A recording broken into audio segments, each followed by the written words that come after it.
2월 21일 화요일 새벽 예배를 하나님께 드리겠습니다. 오늘 우리에게 주신 하나님의 말씀 마태복음 12장 38절에서 45절의 말씀입니다. 그때 서기관과 바리새인 중 몇 사람이 말하되 선생님이여 우리에게 표적 보여주시기를 원하나이다. 예수께서 대답하여 이르시되 악하고 음란한 세대가 표적을 구하나 선지자 요나의 표적밖에 보일 표적이 없느니라. 요나가 밤낮 사흘 동안 큰 물고기 뱃속에 있었던 것 같이 인자도 밤낮 사흘 동안 땅속에 있으리라.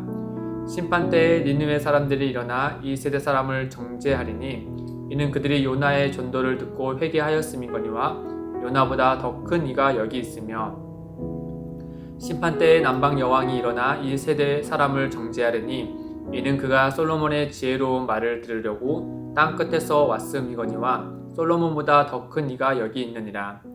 더러운 귀신이 사람에게서 나갔을 때에 물 없는 곳으로 다니며 쉬기를 구하되 쉴 곳을 얻지 못하고 이에 이르되 내가 나온 내 집으로 돌아가리라 하고 와 보니 그 집이 비고 청소되고 수리되었거늘 이에 가서 저보다 더 악한 귀신 7을 데리고 들어가서 거하니 그 사람의 나중 형편이 전보다 더욱 심하게 되느니라. 이 악한 세대가 또한 이렇게 되리라. 아멘. 보통 사람들은 사람들에게 또 어떤 믿음을 요구하게 되면은 그 사람들은 이제 우리에게 증거를 달라고 오히려 손을 내밉니다. 요즘 들어서 더욱더 그런 것 같죠. 자기들이 경험한 것이 아닌 한 쉽게 믿으려고 하지 않습니다.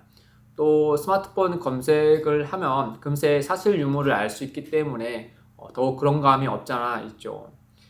서기관과 바리새인들도 마찬가지였나 봅니다. 그들은 예수님께 묻기를 선생님 우리에게 표적 보여주기를 원합니다. 표적을 보여주십시오 라고 묻지요.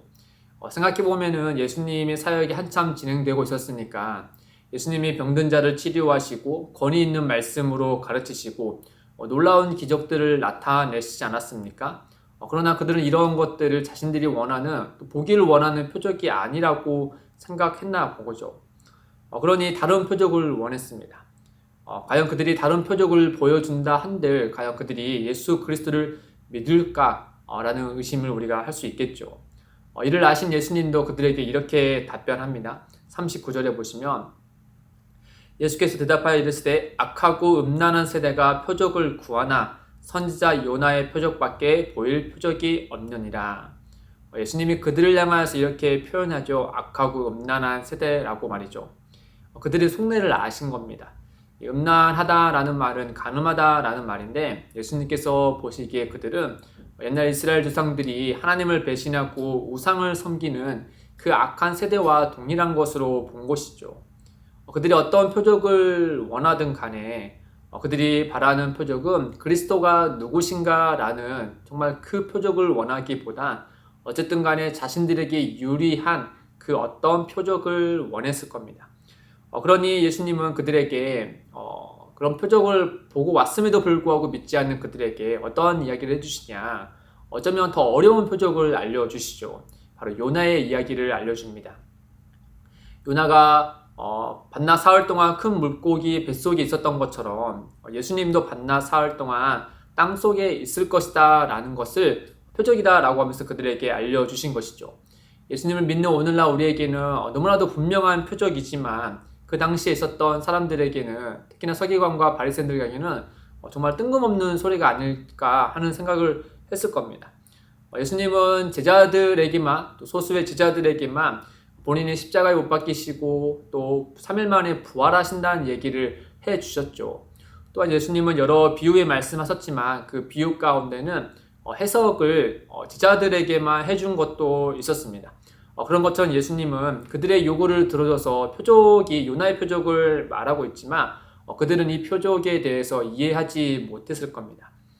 다만 예수님은 이 표적을 얘기하신 이후에 그들에게 정말 하고자 하는 메시지를 좀 더 부연하여서 말씀하고 있죠.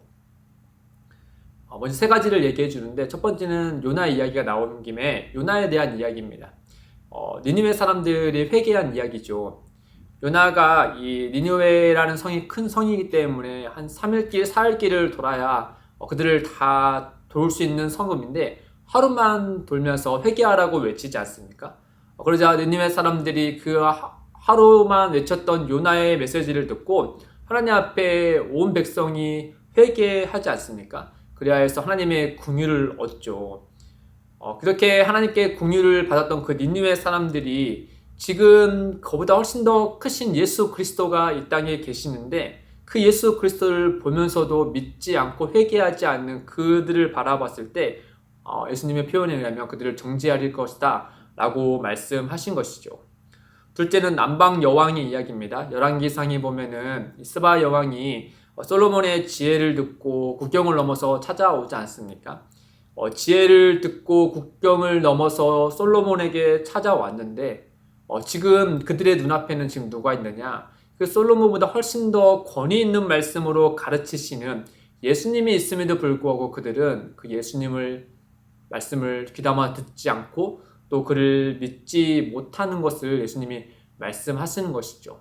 예수님의 표현이라면 그 남방 여왕이 저들을 정죄할 것이다 라고 말씀하고 있습니다.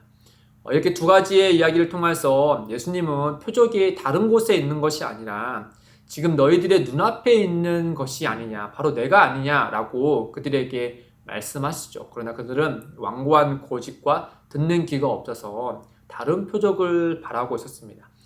그러면서 예수님이 마지막으로 귀신 들린 한 사람의 이야기를 말씀해 줍니다.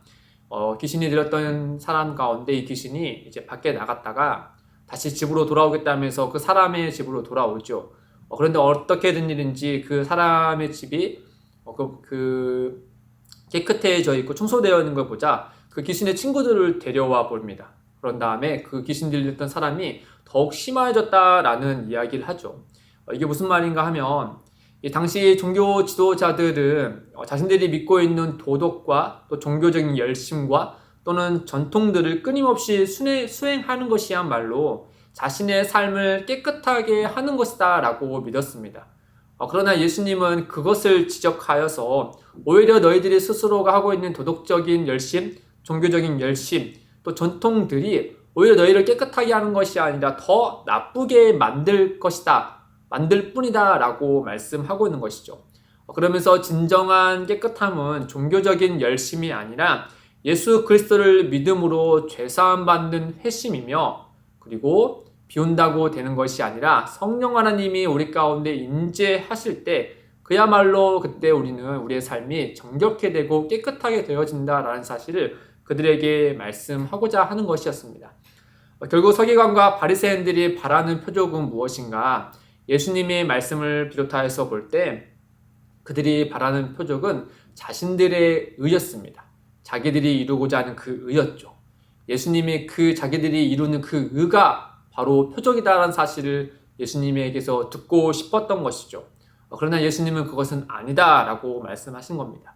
너희들이 이룬 의는 오히려 너희를 나쁘게 할 뿐이다. 진정한 표적은 예수 그리스도께서 십자가에서 죽으시고 부활하심으로 이루신 하나님의 의다라고 말씀해 주시는 겁니다. 로마서 1장 17절에는 이렇게 말씀하시죠. 복음에는 하나님의 의가 나타나서 믿음으로 믿음에 이르게 하나니. 사랑하는 성도 여러분, 하나님께서 우리를 의롭다 칭하신 것은 언제나 우리의 어떠함 때문이 아니고 우리의 어떤 행위 때문이 아니라 오직 예수 그리스도께서 이루신 그 의 때문입니다. 십자가에서 우리의 죄사함을 사하시고 부활하신 그 예수 그리스도께서 이루신 그 의, 우리를 위하여서 율법의 모든 마침이 되어 주신 그리고 이루신 예수 그리스도의 그 의를 우리에게 칭하여 주신 것이죠. 우리는 그 믿음으로 말미암아 하나님 앞에 의롭다함을 받는 이들이 되었습니다. 하나님의 자녀가 된 것이죠. 이것은 우리가 지금 살아가는 우리에게도 굉장히 크게 적용이 됩니다. 우리는 더 이상 어떤 의로움을 위하여서 깨끗함을 위하여서 어떤 도덕적이고 종교적인 행동을 하지 않아도 됩니다. 그런 종교적인 행위는 우리는 더 이상 깨끗하고 우리를 의롭게 할 수 없습니다. 그러나 우리는 또 그 의를 또 우리는 그 도덕과 율법을 무시해서도 안 되겠죠. 왜냐하면 성령 하나님께서 우리로 하여금 하나님의 율법과 그의 말씀을 즐거워하고 그것을 따르도록 인도하기 때문입니다. 그 예수 그리스도 안에서 이룬 그 의로 말미암아 우리는 자유하고 즐거워하며 또 그 즐거움과 자유함과 하나님을 사랑하는 마음으로 그의 말씀을 지켜 행하는 것이죠. 그러할 때 하나님은 우리의 이 모습을 보고 영광 받으십니다.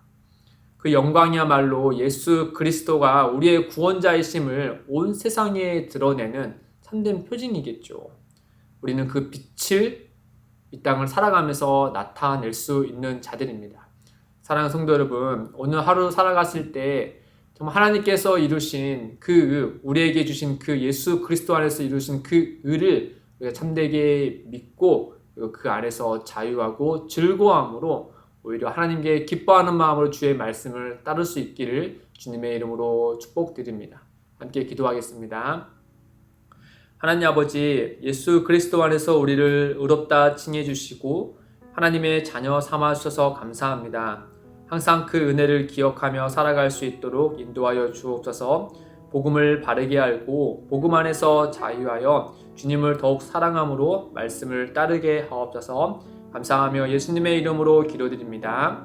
아멘. 오늘 또 두 가지의 기도 제목을 두고 함께 기도하겠습니다. 첫째, 율법의 마침 되신 예수 그리스도 안에서 자유하게 하시고 자유함으로 더욱 주를 사랑하며 말씀을 따르게 하옵소서. 둘째, 기쁨이 되는 교회가 참 복음을 전하며 복음의 능력을 나타내는 교회가 되게 하시고 하나님의 영광을 드러내게 하옵소서. 이를 위해 함께 기도하며 나아가겠습니다.